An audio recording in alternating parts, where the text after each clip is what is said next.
নমস্কার বন্ধুরা, আমি সুমনা আপনাদের কাছে চলে এসেছি আবারও পরিণীতা সিরিয়ালের নতুন একটা আপডেট নিয়ে। আর আজকের ভিডিওতে অনেকগুলো টুইস্ট আছে, তাই সম্পূর্ণটা দেখতে চ্যানেলটিকে লাইক করে ভিডিওটা শেষ অবধি দেখতে থাকুন। ধারাবাহিকের শুরুতে দেখা যায় যে রায়ানের মা খুব কান্নাকাটি করছে যে রায়ানকে যাতে ফিরিয়ে আনা হয় বাড়িতে, যে করেই হোক না কেন পারুলকে বলছে ফিরিয়ে আনতে। রায়ান ছাড়া মৌসুমী তো এক মুহূর্ত থাকতে পারে না। পারুলও যে ধরে নিয়েছে যে রায়ানকে তো ও ফিরিয়ে আনবেই। পারুলের সঙ্গে সঙ্গে থানার দিকে রওনা হয় সময় নষ্ট না করে। এদিকে রায়ান তো পারুলের সঙ্গে কাটানো মুহূর্তের কথা ভাবছে আর হাঁটতে লাগছে। এদিকে একজন লোক পিছন থেকে রায়ানকে দেখে ওকে ফলো করতে শুরু করেছে। আর এদিকে দেখা যাচ্ছে যে পারুলরা থানায় ছুটে গেছে, গিয়ে মিসিং ডায়েরি করেছে রায়ানের নামে।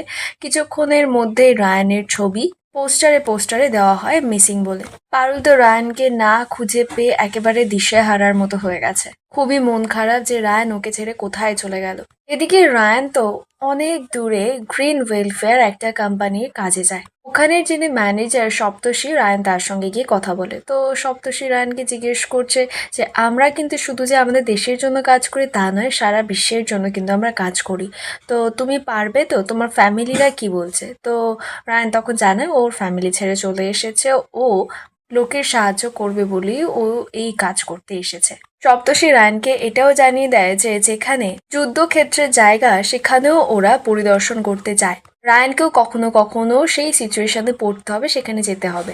রায়ান এত সাহস দেখায় বলেই সপ্তর্ষি রায়ানকে বলে যে আমরা একটা দেশে যাব। তুমি নিশ্চয়ই জানো যে রাবা দেশের লোকেদের সঙ্গে ওখানকার জঙ্গিদের খুব ঝামেলা লেগেছে, তো আমরা ওখানে যাব। রায়ানকেও বলে তুমি চাইলে যেতে পারো। তো রায়ান বলে যে আমি কিছু কিছু জানি, পুরোটা জানি না। তো তখন সপ্তর্ষি পুরো ডিটেলসে খুলে বলে যে কি কি হয়েছে, কেন যাবে ওরা। আর রায়ানকে সপ্তর্ষি এটাও জানিয়ে দেয় যে আজ সন্ধ্যায় ওদের ফ্লাইট আছে, ওরা তারপরে রাবাতে পৌঁছে যাবে। তো রায়ান যদি যেতে চায় তো রায়ানকে যেতে বলে। রায়ান জানায় যে ও নিশ্চয়ই যাবে, কারণ রায়ানের খুব ইচ্ছে যে মানুষের সেবা করবে। এদিকে তো সারাদিন হয়ে গেল, রায়ানকে কেউ কোথাও খুঁজে পায়নি। মৌসুমী খুব কান্নাকাটি করছে। পারুলরা তখন আসে।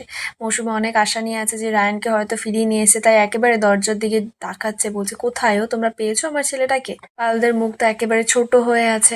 পারুল জানায় যে রায়ানকে আপাতত খুঁজে পাওয়া যায়নি। মৌসুমী তো কটাধারা শোনা মাত্রই পারুলকে দোষ দিতে শুরু করে দেয়। যেমন কাজ, তুমি হচ্ছে আসল দোষী, তোমার কারণেই আমার ছেলেটা নিজের প্রাণের পরিবারটাকে ছেড়ে চলে গেল। একজন গ্রামের মেয়েকে বিয়ে করেছে, তার সঙ্গে সংসার করতে পারবে কি পারবে না সেটা নিয়েও তো ভাবতে হবে। তো এইসব নানান কথা বলে পারুলকে কথা শোনাচ্ছে, দোষারোপ করছে। রায়ানের বাবা পারুলের হয়ে কথা বলে, মৌসুমীকে বলছে তুমি যা যা কথা বলছো না এসব কথা বলে বন্ধ কর, কারণ আজকে যদি পারুল না থাকতো না তাহলে আমাদের সেটা জীবনে মানুষ হতো না। আর রায়ানের মধ্যে যে আদর্শ পুরুষ মানুষটা আছে সেটা জাগিয়ে তুলেছে এই মেয়েটা। জ্যোতিকা তখন রায়ানের বাবাকে বলছে দাদা এসব জ্ঞান দেওয়ার না কোনো প্রয়োজন নেই। একজন সন্তান তার মায়ের কাছ থেকে চলে গেছে, তো সেই সন্তানকে তুমি ফিরিয়ে দাও, তাহলে দেখবে সবকিছু ঠিক হয়ে যাবে। আমাদের কাছে সন্তানই সব থেকে শ্রেয়। পাওলো তো জোর গলায় কথা দেয় যে রায়ানকে ফিরিয়ে আনবেই, আজ নয় কাল। দাদু তো খুব ভালো করেই জানে যে রায়ান পাউলের থেকে দূরে গিয়ে বেশি দিন থাকতে পারবে না, ও ঠিক ফিরে আসবে। পাল তখন জানায় যে ওকে তো আসতে হবে, না হলে ও যেখানেই থাক না কেন ঘেঁটি ধরে আমি এই বাড়িতে ফিরিয়ে নিয়ে আসবো। এদিকে রায়ানরা তো রেডি হয়ে যায় রাওয়া যাবে বলে। ওরা 7 জন যাচ্ছে।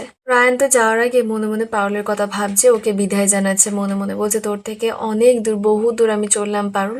সেখানে এখন যখন তখন বোমা গুলি এসব চলছে, সেখানে যখন তখন আমি মরে যেতে পারি। রায়ান তো এদিকে ভয়ও পাচ্ছে যে প্রথমবার পারুলকে ছাড়া কোনো যুদ্ধে যাচ্ছে, কিন্তু ওকে তো যেতেই হবে। কারণ পারুল যদি ধীরে ধীরে ওর থেকে আরো বেশি বড় হয়ে যায়, তখন যদি ওকে দয়া করে তো সেটাও সহ্য করতে পারবে না। সেই কারণে সেই কষ্টে ভোগার থেকে একটা বোম ব্লাস্টে চলে যাওয়া অনেক ভালো রায়ানের কাছে। রায়ান বেরিয়ে যাওয়ার পর এদিকে তো একজন গুন্ডা রায়ানকে ফলো করছিল, ও সঙ্গে সঙ্গেই সংযুক্তাকে ফোন করে।